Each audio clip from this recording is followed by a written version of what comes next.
ඔන්න යාළුවනේ අපේ ගෙවත්තෙන් කඩාගත්ත වම්බොටු අපේ වම්බොටු වගාවේ මං වීඩියෝ එකක් දාලා ඇති වම්බොටු කඩනේ වස්වන නෙල්නේවා මේ අපි මේවා සෝදලා සර්වියට් පේපර් එකකින් හොද්දට පිහදාලා වතුර ගතිය තියෙන්න බෑ මේවයි අපි මේ මෝජුව හදද්දි මේ හොඳට පිහදානවා මම හොඳට පුරුදුයි වැඩේ මේ කල් තියා ගන්නත් පුළුවන් එතකොට මේ අපි මේක දිගටි අතට අපි කපලා දෙකට පලාගෙන පෙති පෙති තමයි ගහගන්නේ මොකද මං ඒ විදියට තමයි කැමති තව තියෙනවා එක එක විදි කපන ඒවට වැඩිය මේ විදිය රසයි අර දාන ගෙවල් වල එහෙම තියෙන්නේ ඒ ටයිප් එකට කටටත් කෙලවුන්නු මෙතන සාමාන්‍යයෙන් වම්බොටු 500ක් වගේ තමයි තියෙන්නේ වම්බොටු කරල් 5ක් වගේ මේව ඉතින් අර කුණු වෙලා හරි මේ නැති හින්දා හොඳයි සම්පූර්ණයෙන් ගන්නත් පුළුවන් තෙල් ටිකක් අපි දැන් දාගත්ත තෙල් ටිකක් දාගෙන හොඳට බැදෙන්න ඇරලා තෙල් ටික රත් වෙන්න ඇරලා මේ ටික හොඳින් රන්වන් පාට වෙනකම් බැද ගන්නවා වැඩි වෙලා බදින්නේ නැහැ කළු පාට වෙන්න බදින්නේ නැහැ රන්වන් පාටින් අපි මේක බා ගන්නවා බාලා දැන් මේ හදන්නේ මේ නැන්දම්මයි ලේලි දෙන්නත් එකතු වෙලා තමයි හදන්නේ මේ දැන් රම්පෙත් දාගත්ත රම්පෙත් පොඩි කෑලි වලට කපලා අපි රම්පේ බදිද්දිම අර ග්‍රීන් ගතිය අයින් වෙන්න බදින්නේ නැහැ ග්‍රීන් ගතිය තියෙන තමයි බදින්නේ එතකොට තමයි ලස්සන තියෙන්නේ කරපුංචා ටිකක් තිබ්බයි ටිකක් දාලා ඒත් ඒ වගේම බැද ගන්න ග්‍රීන් ගතිය නැති වෙන්න ඔය තියෙන ලස්සනට ඊට පස්සේ බීලුණු ටිකක් දාගත්තා ඒකත් බැඳගත්තා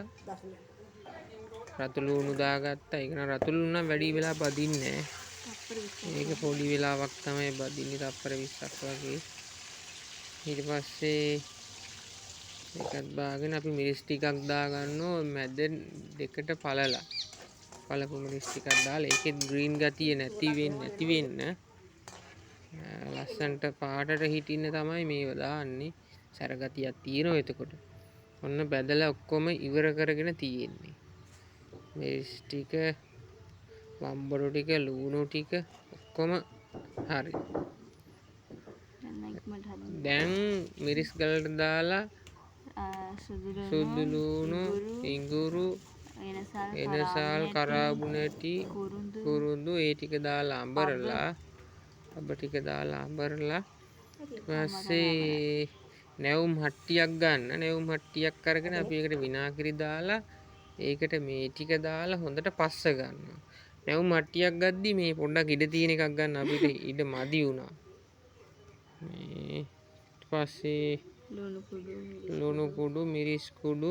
කහ කුඩු ඒ ටික දා ගන්නවා ගම්මිරිස් කුඩු ඒ ටිකක් දාගෙන මේ ආයෙ ඔය හැන්ද ගන්නකොට ඕගොල්ලෝ ගන්න පොල් කටු හැන්දක් මේ අපි නම් තිබුණේ යකඩ හැන්දක් පොල් කටු එකක් තිබ්බේ නෑ අලුත් එක සීනි හැඳි දෙකක් විතර දාගත්ත මොකෝ අපි වැඩි සීනි දැම්මේ නෑ අපේ අම්මට දියවැඩියාව තියෙන හින්දා මේ නැත්තම් රස වැඩි වෙනවා ඒ වුණාට ඔය ගානින් ඇති අපිට මෙහෙම හැදුනට පස්සේ පැත්ත පලාතටම සුවඳ ගහනවා කටට කෙලවුණනවා මේ ඇත්තටම මාර මේ රසක් තියෙන්නේ හදලා බලන්න මේ නැවුම් වම්බොටු ගන්න හොඳ අලුත් බඩු අරගෙන ඔව් ගෙදර හදාගෙන වම්බොටු ගස් දෙක තුනක් හිටවන්නකෝ මහ ලොකුවට ඕනේ ඇත්තටම මේ ඔව් දැන් අපි එළවලු හදලා කනවට වැඩිය මේ අපත යන්නෙත් නෑ මේක දවස් 3-4ක් අපිට කන්න පුළුවන් තියාගෙන දැන් එළවලු හැදුවොත් එහෙම ඉතුරු ටික විසි කරනවනේ ඔව් එච්චර කැවෙන්නෙත් නෑ මේ වගේ ක්වොලිටි රසක් එන්නෙත් නෑ බත් එකට බෙදුවට පස්සේ ව්‍යංජන ටික බෙදලා බත් එක බෙදුවට පස්සේ මාර සුවඳක් තියෙන්නේ මේකට රයිස් එකක් චිකන් එකක් පප්පඩම් ටිකක් පරිප්පු ටිකක් බෙදලා වම්බොටු මෝජුවක් දාගෙන කාලා බලන්නකෝ ආස හිතේ